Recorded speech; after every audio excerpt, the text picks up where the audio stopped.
तो हम लोग सबसे पहला क्लास स्टार्ट करने जा रहे हैं क्लास 11th का सबसे बेसिक चैप्टर, बहुत ही ज़्यादा इम्पोर्टेंट है पूरे फिजिक्स के लिए, है ना।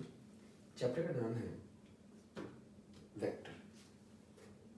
ठीक है, चैप्टर का नाम है वेक्टर। और इसको स्टार्ट करने से पहले सबसे पहला जो मेरा काम है वो हमको समझना है क्वांटिटी क्या होता है। क्वांटिटी क्या होता है, ठीक है। कोई भी ऐसा चीज़ जिसको आप मेजर कर सकते हैं, नाप सकते हैं, जोक सकते हैं, तौल सकते हैं, इसे हम क्वांटिटी कहते हैं। जैसे एग्जाम्पल तो मास, ठीक है, किसी चीज़ का मास। जैसे आप कोई चीज़ खरीदने जाते हैं, बोलते हैं 5 kg दीजिए, 10 kg दीजिए, ठीक है। कोई एरिया, जैसे आप ज़मीन खरीदने जाते हैं और हमारे यहाँ इसे कट्ठा बोला जाता है, तो 1 कट्ठा दीजिए, 2 कट्ठा दीजिए, है ना। तो ये ज़मीन हमारा क्वांटिटी तो नहीं है, लेकिन ये जो एरिया है, इसका क्षेत्रफल है, जिसे हिंदी में क्षेत्रफल कहते हैं, इसका जो एरिया है वो मेरा क्या है, क्वांटिटी। आप चावल खरीदने गए, ठीक, ये मेरा क्वांटिटी नहीं है।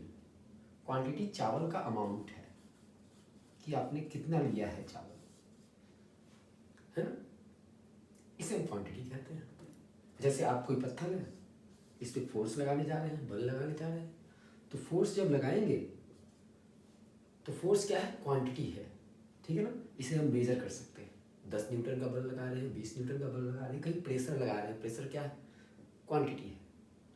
कोई वॉल्यूम, है ना, 1 लीटर तेल ला रहे हैं, 2 लीटर तेल ला रहे हैं, ये क्या है, आपका वॉल्यूम, क्वांटिटी है, मेजर कर सकते हैं। मैं क्वांटिटी हूँ या नहीं, नहीं, मैं क्वांटिटी नहीं हूँ। मेरा हाइट क्वांटिटी है, मेरा वेट क्वांटिटी है, मेरा घर क्वांटिटी है या नहीं, नहीं, मेरा घर क्वांटिटी नहीं। मेरे घर का जो क्षेत्रफल, मेरे ज़मीन का टुकड़ा, वो क्वांटिटी है। मेरे घर का हाइट, वो क्वांटिटी है, ठीक। ये मार्कर क्वांटिटी है या नहीं, नहीं, मार्कर क्वांटिटी नहीं है। मार्कर का हाइट, लेंथ कह सकते हैं, क्वांटिटी, ठीक है। तो क्वांटिटी वो सारी चीज़ होते हैं जिसको हम मेजर कर सकते हैं। अपने अगल बगल में देखिए क्या क्या है जिससे आप मेजर कर सकते हैं। आप गाड़ी चलाते हो, ठीक है, गाड़ी में तेल डलवाते हैं, ठीक है, तेल क्वांटिटी नहीं है, ठीक है। वो तेल का जो अमाउंट है, इसको जो आप लीटर में लेते हैं, वॉल्यूम जो मेजर करते हैं, वो क्या है, क्वांटिटी है। आप गाड़ी तेज चलाते हो तो स्पीड क्या है, क्वांटिटी है।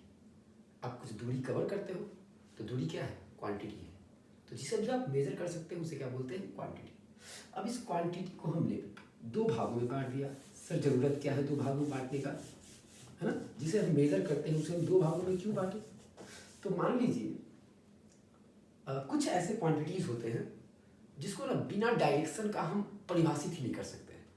जैसे हम अगर मान लेते हैं कि चावल खरीदने जाते हैं, ठीक है, तो हम बोलते हैं भैया चावल दीजिए, चावल का नाम बोलते हैं और 5 kg चावल दीजिए, 10 kg चावल दीजिए, 20 kg चावल दीजिए, वो दे देता है, ठीक है।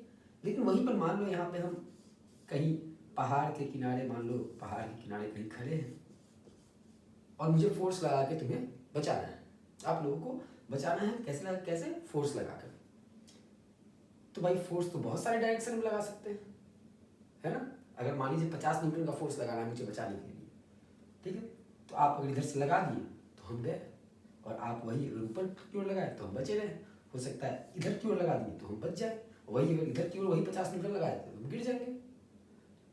तो प्रभाव जो है बिना डायरेक्शन का इस फोर्स का कुछ नहीं है, बिना मतलब का हो जाता है, मतलब कि तो और डेंजरस हो जाता है ना। तो कुछ ऐसे क्वांटिटीज़ हैं जिसको बिना डायरेक्शन का तो हम डिफाइन ही नहीं कर सकते। अब कुछ ऐसे क्वांटिटीज़ हैं जिनको डायरेक्शन का कोई ज़रूरत नहीं होता है, ऐसे ही परिभाषित है वो, ठीक है, ऐसे ही डिफाइंड है। ऐसे क्वांटिटीज़ जिनको डायरेक्शन का जरूरत नहीं पड़ता है उनको रखा गया, उनका नाम रखा गया स्केलर क्वांटिटी, ठीक है। ऐसे क्वांटिटी जिनको डायरेक्शन का जरूरत नहीं पड़ेगा उसको हम लोग क्या बोलेंगे, स्केलर क्वांटिटी।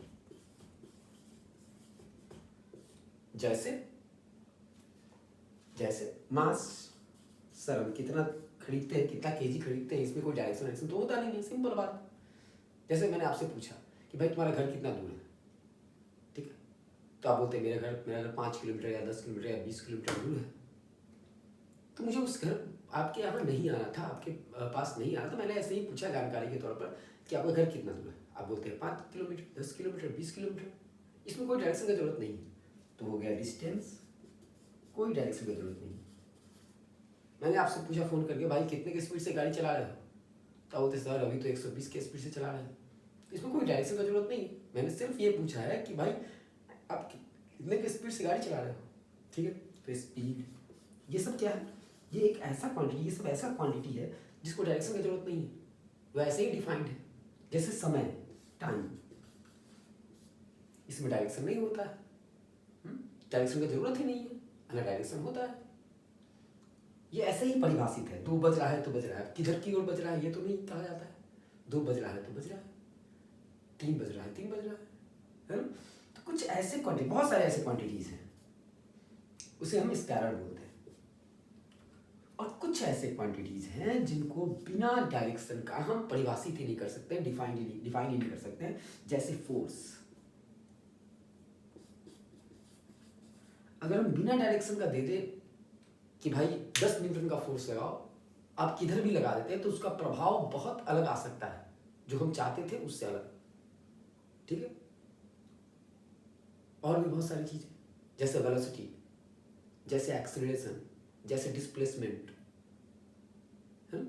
तो डिस्प्लेसमेंट क्या होता है, अभी आप नहीं जानते होंगे, शायद बहुत बच्चे नहीं जानते होंगे, बहुत बच्चे जानते भी हैं क्योंकि बचपन से पढ़ाया जाता है, 8th-9th क्लास पढ़ाने लगता है सब, है ना। डिस्प्लेसमेंट क्या होता है, मान लो आप यहाँ पर थे और आप कुछ देर के बाद यहाँ पहुँच गए। मैं किसी से पूछता हूँ भाई इसका पोजीशन कितने का चेंज हुआ है, कितने से चेंज हुआ, आप बोलते कि सर ये यहाँ था यहाँ पे चला गया, तो इसे कहते हैं डिस्प्लेसमेंट, ठीक है। इसे हम डिस्प्लेसमेंट कहते हैं। ये एक वेक्टर क्वांटिटी होता है जो बताता है कि आप कितना दूर चले हैं और साथ साथ किधर की ओर चले। अभी ज़्यादा कुछ नहीं जानना, अभी बस ये जानना है कि क्वांटिटी को 2 भागों में बांटा गया, एक स्केलर क्वांटिटी और दूसरा क्या, वेक्टर क्वांटिटी। और क्वांटिटी क्या होता है, ऐसे सारे चीज़ें जिनको हम क्या कर सकते हैं, ऐसे सभी चीज़ें जिनको हम मेजर कर सकते हैं, उसे हम क्या बोलते हैं, क्वांटिटी। इसको 2 भागों में बांटा गया, एक स्केलर दूसरा वेक्टर क्वांटिटी। स्केलर क्वांटिटी वो होता है जिसके पास डायरेक्शन नहीं होता है, और वेक्टर क्वांटिटी वो होता है जिसके पास डायरेक्शन होता है। एक और चीज़, हम डायरेक्शन के बारे में बात कर रहे हैं, एक और चीज़ के बारे में बात नहीं कर रहे हैं। वो जैसे कि हम बोलते हैं भाई आप सामान खरीदने गए तो आप बोलते हैं 5 kg दीजिए, तो ये जो 5 kg अमाउंट ऑफ सब्सटेंस है इसे हम नाम देते हैं मैग्नीट्यूड,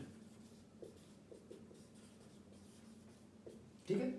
मैंने बोला भाई फोर्स लगाओ इस पे इधर की ओर, तो सर कितना लगाया फोर्स, मैंने बोला 10 न्यूटन लगाओ फोर्स, तो इसे बोलते हैं मैग्नीट्यूड। और जो बोलते हैं इधर की ओर लगाओ ये है डायरेक्शन, या ऊपर की ओर लगाओ ये क्या है, डायरेक्शन।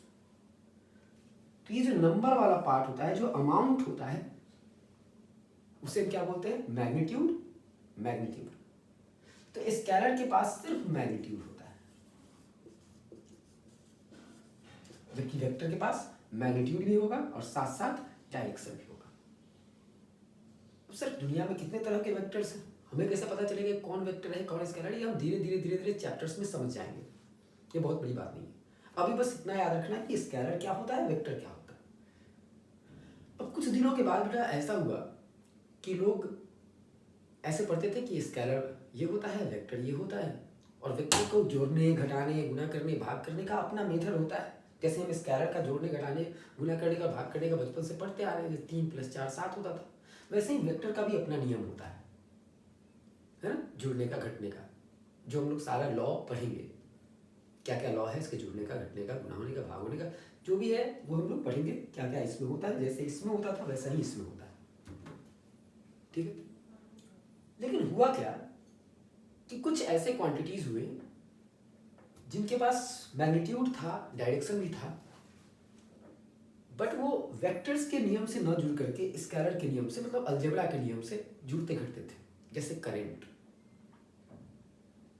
इसके पास मैग्नीट्यूड भी है, 10 एम्पियर का करंट, 20 एम्पियर का करंट, और डायरेक्शन भी है, इधर फ्लो कर रहा है या इधर फ्लो कर रहा है।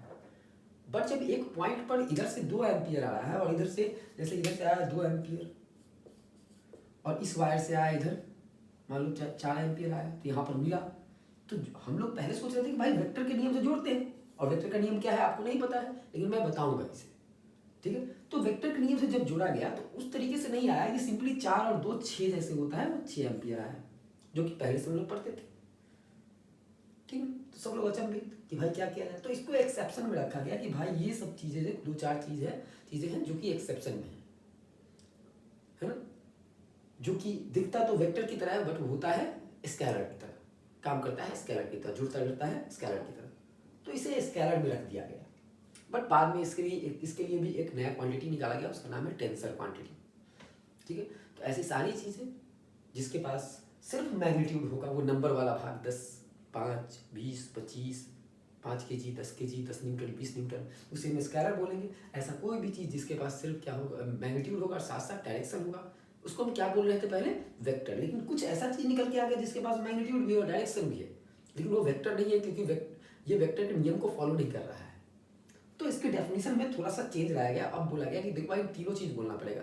पहला, वेक्टर किसे कहते हैं, कोई पूछता है तो बोलेंगे वेक्टर उसे कहते हैं जिसके पास मैग्नीट्यूड होगा, डायरेक्शन होगा, और वो जो वेक्टर के नियमों को मानेगा, मतलब एडिशन के नियमों को मानेगा, उसको हम क्या बोलेंगे, वेक्टर बोलेंगे। तो अब जाकर ये चीज़ वेक्टर के डेफिनेशन के अनुसार ये चीज़ वेक्टर में नहीं रहा, अब ये दूसरा क्वांटिटी हो गया, जैसे स्केलर में रख दिया गया। ठीक है, क्योंकि इसके पास मैग्नीट्यूड तो है, डायरेक्शन भी है, इधर क्यों रहा है, बट ये एक जगह पर जब जोड़ने जा रहे हैं तो ये अलजेब्रा के नियम से सिंपली जैसे पढ़ते थे वैसे जुड़ता फिरता है, वेक्टर का नियम फॉलो नहीं करता है। तो ऐसे क्वांटिटीज को हम क्या बोलते हैं, स्केलर में रख दिए। बाद में इसके लिए टेंसर क्वांटिटी बनाया गया, एक वैसे कुछ उसमें रखा नहीं है, वही जो ये सारा नियम फॉलो करता है अलजेब्रा का, जैसे जुड़ता करता है वैसे सिंपली हम जोड़ना घटाना जो सीखे हैं उसी तरीके से जुड़ता करता है। ठीक, तो ये हो गया आपका डेफिनेशन स्केलर का और वेक्टर का। स्केलर किसे कहते हैं, जिसके पास मैग्नीट्यूड होगा, बस खाली मैग्नीट्यूड, और जो अलजेब्रा के नियम से जुड़ेगा घटेगा, जो हम लोग बचपन से पढ़ते आ रहे हैं। ठीक है, और जो वेक्टर होता है वो क्या होता है, वेक्टर ऐसे क्वांटिटीज को बोलते हैं जिसके पास मैग्नीट्यूड भी होगा, डायरेक्शन भी होगा, लेकिन वो अपने नियम से जुड़ेगा घटेगा, और उसका अपना नियम क्या है वो हम लोग देखेंगे। ठीक, तो ये हो गया मेरा डेफिनेशन, वेक्टर और स्केलर। अब थोड़ा सा वेक्टर पे और चीज चर्चा करते हैं, वेक्टर होता है क्या, वेक्टर क्या होता है। तो वेक्टर के पास क्या क्या होता है, पहला मैग्नीट्यूड, दूसरा डायरेक्शन, और तीसरा follow the laws of vectors addition, vectors के एडिशन के लॉ को फॉलो करता है। मैग्नीट्यूड होगा, डायरेक्शन होगा, and follow the law of vector addition. ठीक, वेक्टर को बेटा रिप्रेजेंट, इसका एग्जांपल मैंने बोला है, फोर्स है, डिस्प्लेसमेंट है, वेलोसिटी है, ये सब इसका एग्जांपल है, और ये बहुत सारे हैं जिसको हम धीरे धीरे पढ़ेंगे। और वेक्टर को रिप्रेजेंट करते हैं हम लोग बेटा एरो से, एरो साइन से। क्यों एरो साइन से, क्यों, जैसे हमसे कोई पूछता है कि भाई उसके घर जाना है, किधर की ओर जाए, उसका पोजीशन कहाँ है, वो बताओ कि वो कहाँ है, तो हम ऐसे बोलते हैं कि भाई इधर चले जाओ 10 मीटर दूर, 5 मीटर दूर, 20 मीटर दूर, या फिर कि इधर की ओर फोर्स लगाओ, इधर की ओर खींचो। तो हम एक तीर बना कर, हम कहीं रास्ते में जाते रहते हैं तो लिखा रहता है कि भाई इतने, ये डिस्ट्रिक्ट, ये जिला इतना किलोमीटर दूर, इधर की ओर तीर बनाकर दिखाता है। तो इसलिए हम लोगों ने क्या किया कि चूंकि ये तीर जो है डायरेक्शन शो करने का काम करता है, तो हम लोगों ने वेक्टर को एरो से रिप्रेजेंट करना शुरू किया कि जितने भी वेक्टर्स होंगे अब उसको हम किससे रिप्रेजेंट करेंगे, एरो से। एरो के पास दो चीज होता है, एक टेल होता है, दूसरा हेड होता है। अगर इसका नाम हम ए देते हैं और इसका नाम अगर बी देते हैं, टेल का नाम ए और हेड का नाम अगर बी देते हैं, तो इसका नाम हम ऐसे लिख सकते हैं ए बी वेक्टर। इसके अलावा भी आप कुछ और नाम भी दे सकते हैं, जैसे सिंपली ए vector, B vector, C vector, कुछ भी नाम दे सकते हैं, या फिर इसके काम के अनुसार, वेक्टर का जो काम होगा उसके अनुसार भी और नाम इसका शॉर्ट में दे सकते हैं। बट अभी के लिए हम लिख सकते हैं नाम, ये ए है, ये बी है, तो हम क्या लिख सकते हैं, ए बी वेक्टर। ठीक है, अब तीर के पास बेटा ध्यान देना है, दो चीज होता है, एक इसका डायरेक्शन और दूसरा इसका लंबाई। और वेक्टर के पास भी दो चीज होता है, एक मैग्नीट्यूड और दूसरा डायरेक्शन। तो वेक्टर के मैग्नीट्यूड को इसके लंबाई से दर्शाया गया, वेक्टर का जो मैग्नीट्यूड होगा इसके लंबाई से दर्शाया गया, तीर के लंबाई से, और वेक्टर का जो डायरेक्शन होगा वो फोर्स तीर के डायरेक्शन से दर्शाया गया।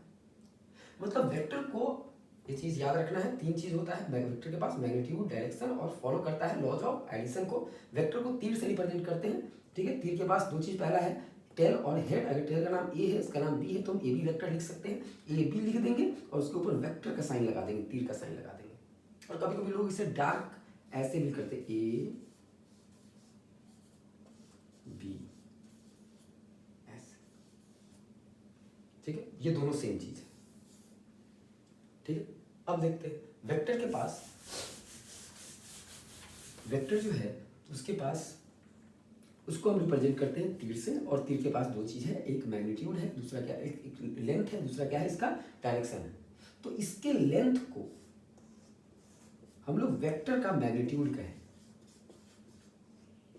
मैग्नीट्यूड ऑफ वेक्टर, और इसके दिशा को हम वेक्टर का दिशा कहेंगे, डायरेक्शन ऑफ वेक्टर।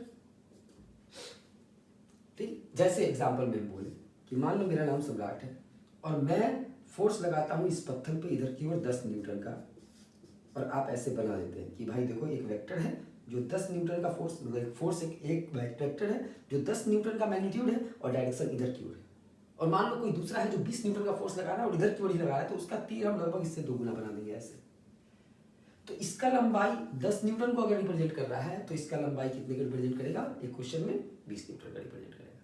तो याद रखना है, तीर का लंबाई वेक्टर का मैग्नीट्यूड बताएगा और तीर का डायरेक्शन वेक्टर का डायरेक्शन बताएगा। ठीक है, ये हम समझ गए।